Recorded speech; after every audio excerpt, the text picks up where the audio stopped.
Hi, good evening and welcome to News Tonight on Rajya Sabha Television. I'm Aishwarya Kapoor with you. In the big stories of the day, the Supreme Court has held two influential personalities guilty of contempt. One, Calcutta High Court's Justice Karnan and UB Group Chairman Vijay Mallya, albeit in relation to two totally different cases. We'll be getting you all of the details on that big story. We'll also be getting you all of the updates on the crisis that is unfolding within the Aam Aadmi Party. All that and much more coming up in this bulletin.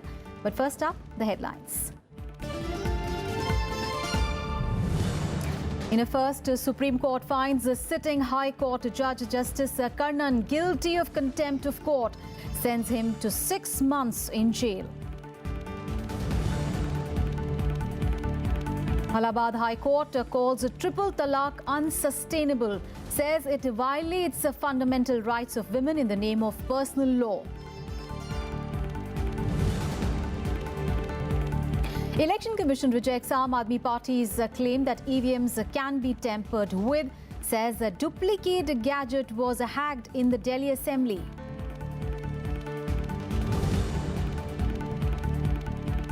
And South Koreans elect Moon Jae-in as their president. Moon is a strong advocate of peace in the Korean peninsula and promises to enter into a dialogue with the North.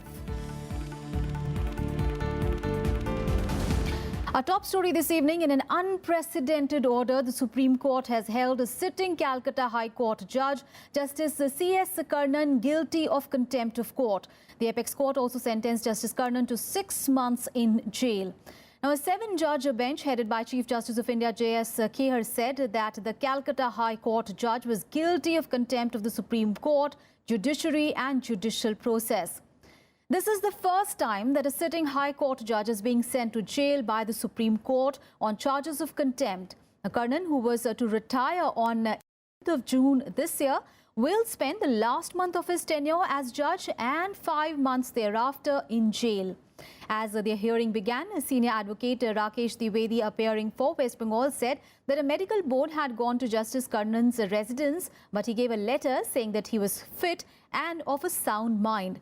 Now, the bench has banned the media, both print and electronic, from publishing the contents of further orders passed by Justice Karnan.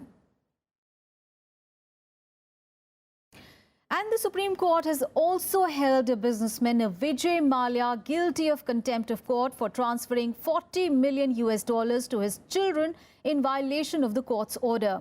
The Apex Court has also directed Mallya to appear before it on 10th of July to argue on the quantum of punishment in the matter. India had recently asked Britain to ensure early extradition of Mallya, who is an accused in the bank loan default case of over 9,000 crore rupees involving his defunct Kingfisher Airlines. Now, the move comes on a plea by the consortium of banks led by the State Bank of India. The bank had said that Mallya had allegedly transferred the money which he had received from a British firm Diageo to his children in flagrant violation of various judicial orders. The Apex Court has now asked Mallya about the truthfulness of his disclosure of assets and the transfer of money to his children. But there is definitely an order which holds him in contempt. And they have asked him to be present before the court on 10th of July, that is 10/7/2017. So he will be present in court and he will have to face questions by the court on why he should not be held for contempt. On to our other top story. In a significant ruling on Tuesday, the Allahabad High Court said that the practice of a triple talaq was unsustainable as it violated the fundamental rights of women in the name of personal law. The court said that Muslim marriages were contracts that would not be unilaterally cancelled by husbands without the consent of the partner. The court also said that the basic rights and the human right of an individual cannot be exploited based on an individual's gender. In December last year, the Allahabad High Court had determined this Islamic practice of divorcing unconstitutional. A 5-judge constitution bench of the Supreme Court will examine the legality of practices like triple talaq, polygamy and nikah halala on 11th of May. The Union government contends that such practices do not form a part of essential religious practices in Islam and that they violate the fundamental rights of women guaranteed by the Constitution. The Muslim Personal Law Board, however, says that such practices are matters of legislative policy and the judiciary cannot interfere with them. Court ने कहा, स्पष्ट कर दिया है कि कोई भी कानून या कोई भी पर्सनल लॉ, चाहे व्यक्तिगत हो या चाहे सार्वजनिक रूप से हो, वो संविधान से बड़ा नहीं हो सकता।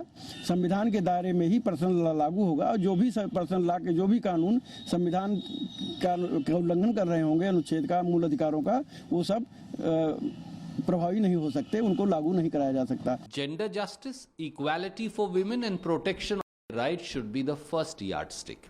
And of course, constitution and law is above each one of us. Every personal law, norms or notion has to be tested on the touchstone of constitutionality. Supreme Court is now hearing the matter. We 100% believe, and some of my colleagues of the Congress party are actually representing those Muslim women. We believe that full justice would be done. Gender justice would, the principle of gender justice would be upheld. ये कि भाई 23 देशों ने ban कर दिया इसको, बाकी देश बैन कर रहे हैं इस कुप्रथा को, अत्याचार को और अन्याय को। कोई भी अत्याचार और अन्याय कितना भी लंबा चले तो जो गलत है वो गलत रहेगा। इसका मतलब है कि उस अत्याचार के खिलाफ आवाज उठती रही, वो कुचली जाती रही। अब आवाज इतनी बुलंद होकर उठी है तो इसलिए उनको ये सोचना चाहिए कि उनके द्वारा औरतों पर जो अत्याचार और अन्याय हो रहा है उससे उनको कैसे मुक्ति दी जाए। Meanwhile, there's no end to the woes of the Aam Aadmi Party because the Election Commission has now rejected the party's claim that its EVMs can be hacked, saying that the machine hacked in the Delhi Assembly today was a look-alike gadget and not an actual equipment used during elections. The Delhi Assembly had on Tuesday adopted a resolution appealing to President Pranab Mukherjee and the Election Commission to hold elections through paper trail-equipped electronic voting machines or VVPAT machines. In a day-long session of the Delhi Assembly today, the Aam Aadmi Party staged a live demo of alleged EVM manipulation, claiming that anyone knowing a secret code can tamper with the machines. The party also claimed that the secret code can be fed into a machine while casting vote. EVM के साथ छेड़छाड़ कैसे की जा रही है, उन्होंने दिखाया कि कितना आसान है छेड़छाड़ करना और बहुत बड़े स्तर के ऊपर छेड़छाड़ की जा रही है। ये देश के लिए बहुत बड़ा खतरा है, जनतंत्र के लिए बहुत बड़ा खतरा है और देश के हर नागरिक को इसके खिलाफ आवाज उठानी पड़ेगी। अरे आप अपनी ईवीएम दे दीजिए, उसका मदरबोर्ड चेंज करना है, 90 सेकंड लगते हैं, वो अपनी ईवीएम देंगे, उसका मदरबोर्ड चेंज करके दिखा देंगे। And the Aam Aadmi Party's problems within also deepened on Tuesday, with the suspended leader Kapil Mishra registering 3 complaints against Delhi Chief Minister Arvind Kejriwal. Now, Mishra has accused Kejriwal of corruption. The war within the Aam Aadmi Party further escalated on Tuesday as suspended leader and former Delhi Water Minister Kapil Mishra submitted 3 sets of complaints against Chief Minister Arvind Kejriwal and other party leaders to the CBI. The party's Political Affairs Committee had suspended Mishra on Monday following his allegations of corruption against Kejriwal and Health Minister Satyendra Jain. Cash exchange की भी शिकायत दर्ज कराई है। अरविंद केजरीवाल जी के रिश्तेदारों की जो फर्म्स हैं उनको इलीगल तरीके से फायदा पहुंचाने की शिकायत दर्ज कराई है और विदेश यात्राओं की शिकायत दर्ज कराई है। सबसे गंभीर जो मामला मेरे को कल शाम को पता लगा है, जो देश से जुड़ा हुआ मामला है, विदेश यात्राएं की गई नेताओं के द्वारा, उसके डिटेल मैंने मांग की है सार्वजनिक करने की। अगर वो डिटेल अपने कहां गए, किन किन देशों में गए पिछले 2 सालों में नहीं बताते हैं तो मैं कल से अनशन पर बैठूंगा। Meanwhile, the day-long Delhi Assembly session started on a stormy note as BJP MLA Vijendra Gupta tried to corner the government over Kapil Mishra's allegations. Gupta was marshalled out of the house, stalling assembly proceedings. Later, Gupta sat on a dharna in the assembly premises and demanded that both Arvind Kejriwal and Satyendra Jain be jailed. भ्रष्टाचार का मामला उठाया और चाहा कि केजरीवाल जी इस पर जवाब दे। दस्तावेज सौंपने की कोशिश की, दस्तावेज तक केजरीवाल जी तक नहीं पहुंचने दिए गए और बिना किसी कारण के मुझे सदन से बाहर। मैं गांधी जी की मूर्ति पर बैठा हूं, लोकतंत्र की हत्या हो रही है, भ्रष्टाचार को बढ़ावा मिल रहा है और मैं चाहता हूं कि सत्येंद्र जैन को गिरफ्तार किया जाए। अपना जब हलफनामा देती है तो इनकम टैक्स डिपार्टमेंट को कहती है कि मैंने 2013-14 में हमें 50 करोड़ 64 लाख रुपए प्राप्त हुए चंदे के रूप में। इनकम टैक्स डिपार्टमेंट को 50 करोड़ 64 लाख रुपया प्राप्त हुए बताने वाली आम आदमी पार्टी अरविंद केजरीवाल अपने वेबसाइट पे डालते हैं कि हमें प्राप्त हुआ है 19 करोड़ 82 लाख। क्या जो उड़ा वही 2 करोड़ के रूप में तुम्हारे आंगन में बरस रहा है जिसको कपिल मिश्रा ने देखा है? भ्रष्टाचार के खिलाफ लड़ने वाली पार्टी के लोग खुद भ्रष्टाचार के अंदर संलग्न पाए जा रहे हैं। तो जो मुख्य मुद्दे जिनको लेकर के पार्टी बनी थी वो सारे के सारे मुख्य मुद्दे एक एक करके धाराशायी होते जा रहे हैं। Facing the intense attack, the Delhi Chief Minister indicated that he will give answers to all the allegations levelled against him. Other AAP leaders too termed Mishra's allegations baseless. इतना ज़्यादा सेंट्रल गवर्नमेंट का pressure है ये MLAs के ऊपर, ministers के ऊपर, जो भी केजरीवाल के नज़दीक है उनके ऊपर, कि जो केजरीवाल का साथ देता है उसके ऊपर केस होते हैं, जो केजरीवाल के खिलाफ चलता है उसको रिमांड लिए जाते हैं। देखो बात ये है, बाहर का रास्ता तो जब कोई बेसलेस टोटली एलिगेशन लगाएगा जिसमें कोई दम ही नहीं है, इस तरह के एलिगेशन लगाएगा पार्टी में के जो कन्वीनर है, जो प्रधान है उसके खिलाफ, तो उसको तो बाहर का रास्ता दिखाया ही जाएगा और क्या होगा उसमें। The latest crisis in the Aam Aadmi Party is one of the many since its formation 4 years ago. AAP faced a crushing defeat in the recently concluded state and MCD elections. Its internal rift also came out in the open after Okhla MLA Amanatullah Khan accused senior party member Kumar Vishwas of plotting a coup in the party on BJP's behest. Khan was later removed from the party's Political Affairs Committee. With inputs from Pranav Goswami and Anu Diwan, Bureau Report for Rajya Sabha TV. On to some other news now. Anticipating a recovery from the disruptions caused by demonetization, the International Monetary Fund has pegged India's economic growth at 7.2% in 2017-18. The IMF, however, cautioned that improvement of agricultural productivity remains a key challenge for India. The International Monetary Fund has predicted a growth rate of 7.7% for India in the financial year 2018-19 in its Regional Economic Outlook report. The IMF expects the hurdles faced by the economy due to shortage of cash after demonetization to ease in 2017. A favourable monsoon is also expected to improve the growth rate. Demonetization should help industrial sector in the next year, in the current year, 17-18 and 18-19, largely because it should help the banking sector to recover much faster than which would have otherwise taken more than 3 to 4 years to recover. So even if the banks recover by next year, I think that is good news for industrial sector. Continued fiscal consolidation and a monetary policy to reduce inflation will contribute to the economic stability of India. However, the IMF says that the major challenge before the Indian economy will be to improve agricultural productivity. Farmers require more flexibility in distributing and marketing their crops to improve competitiveness and efficiency. The IMF has also advocated that input subsidies to farmers should be administered through direct cash transfers.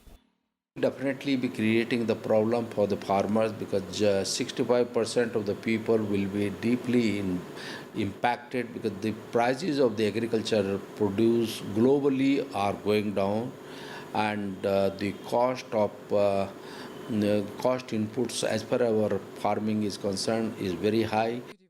The International Monetary Fund has raised its growth forecast for the Asia-Pacific region to 5.5% in 2017. It, however, warned that the near-term outlook for the region is clouded with significant uncertainty. The IMF has termed Asia as world leader in GDP growth, but has also highlighted certain short-term risks, mainly attributed to the region's rapidly aging population, incurring the risk of Asia becoming old before becoming rich. US President Donald Trump's protectionist rhetoric may also pose a number of uncertain risks. Reporting from Delhi, with camera person Sudhanshu, I'm Kriti Mishra for Rajya Sabha Television. And for more news from across the nation, let's go nationwide. Finance Minister Arun Jaitley has said that the government has no plans to tax agricultural income, including that of prosperous farmers, saying a rich farmer is a very rare institution and not the norm.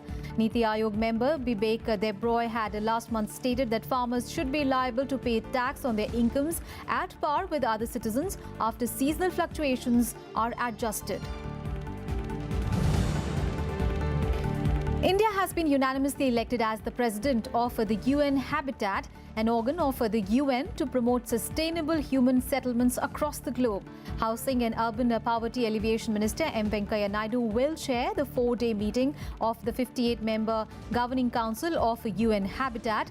The theme of the 26th meeting of the Council is opportunities for effective implementation of the new urban agenda.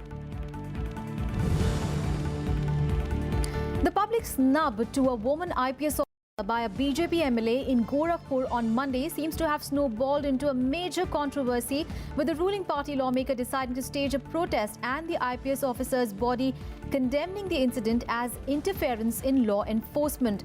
A delegation of the UP IPS Association met Chief Secretary Rahul Bhatnagar and demanded strong action against those involved in the incident and also to ensure that such incidents do not recur. Bhatnagar assured the delegation that their concerns would be conveyed to higher authorities.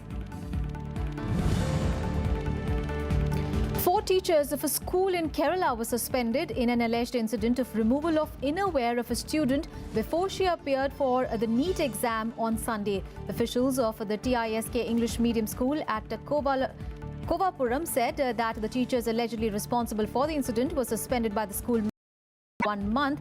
The alleged incident was widely condemned by student organizations and political leaders.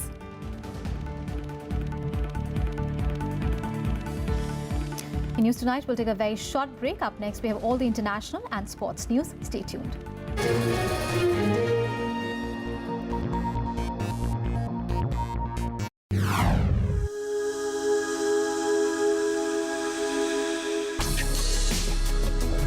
Tales that inspire. Stories of social change. A salute to diversity. Promoting public discourse. Events that motivate.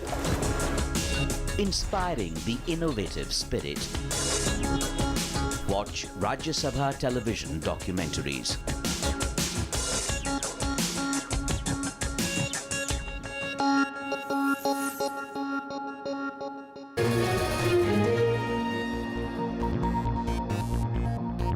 Thanks for staying with us. So let's get you the top international story now.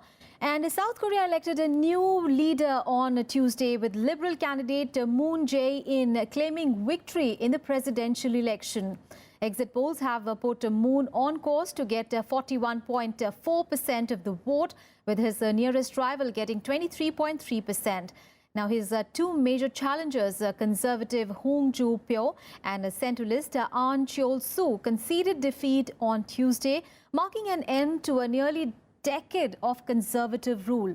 Now, after claiming victory, Moon pledged to represent all of the country's people.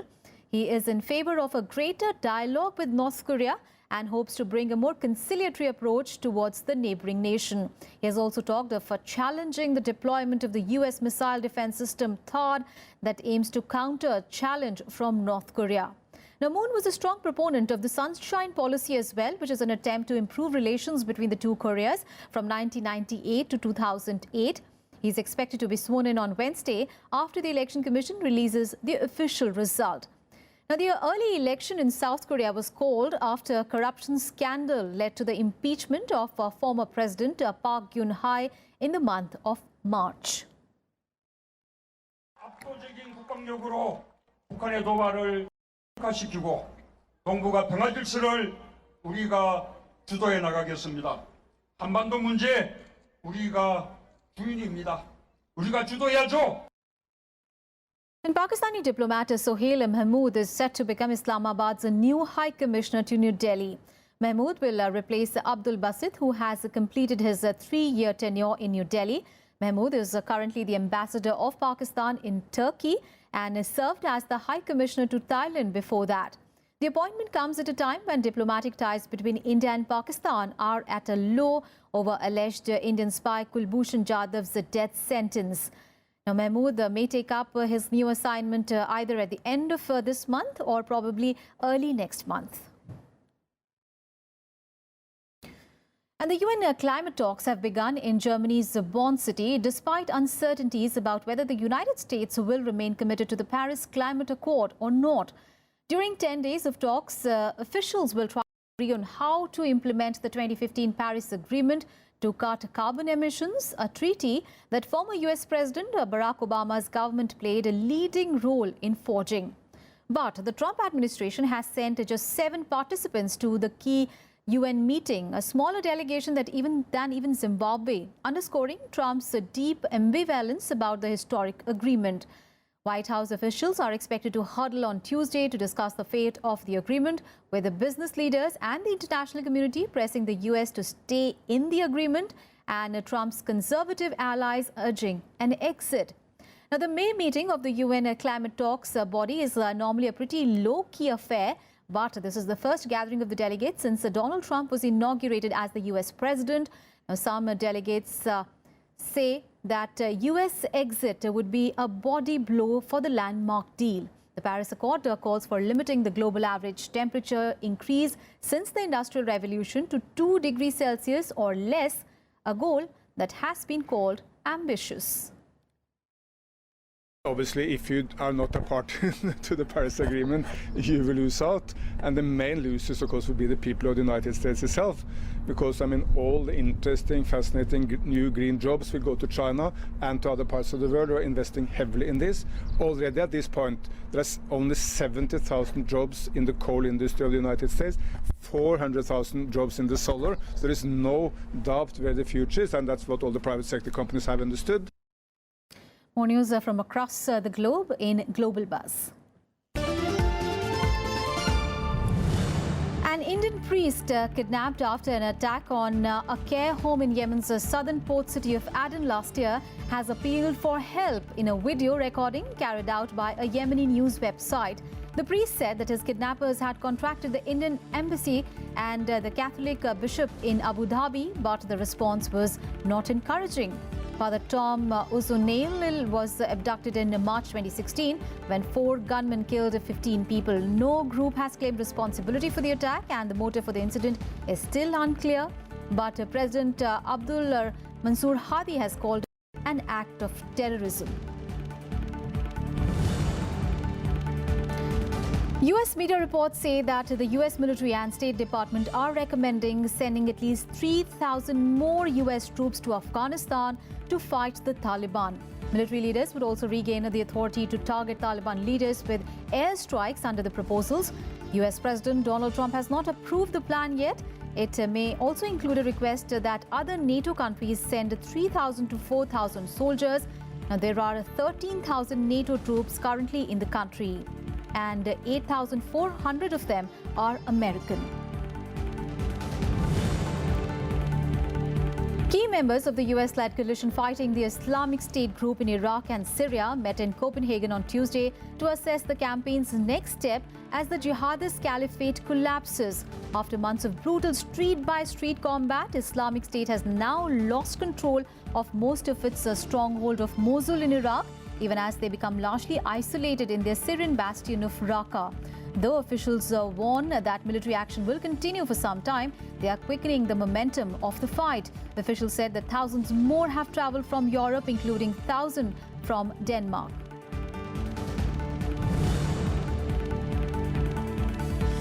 Jakarta's Christian governor has been found guilty of blasphemy against Islam and has been sentenced to 2 years in jail after a trial that was seen as a test of religious tolerance in Indonesia, the world's largest Muslim majority nation. The penalty is given over comments that governor had made that they believe insulted the Quran.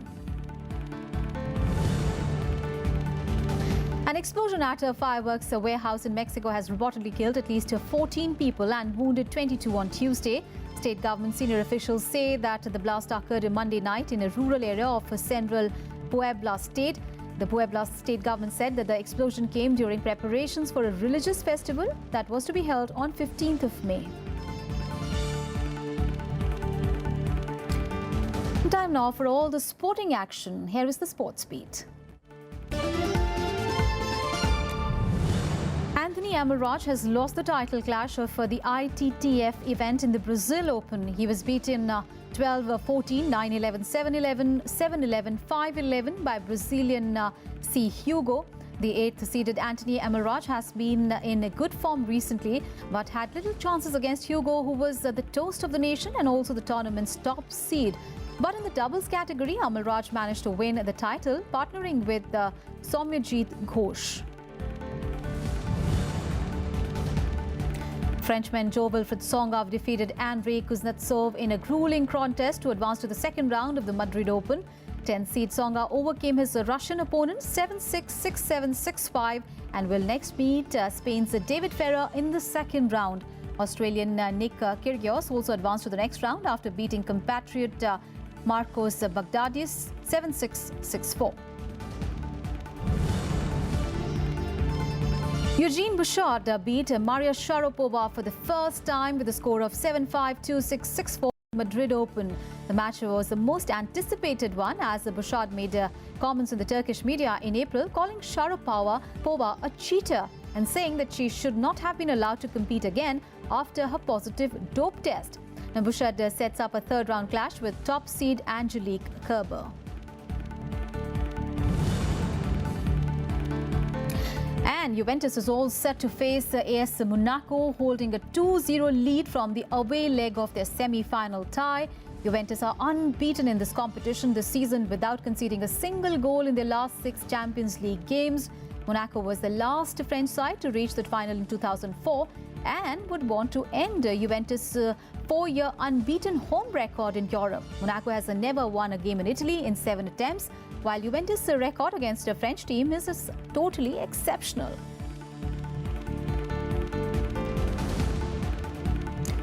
Well, that's it in this edition of News Tonight. Thanks so much for watching. Good night.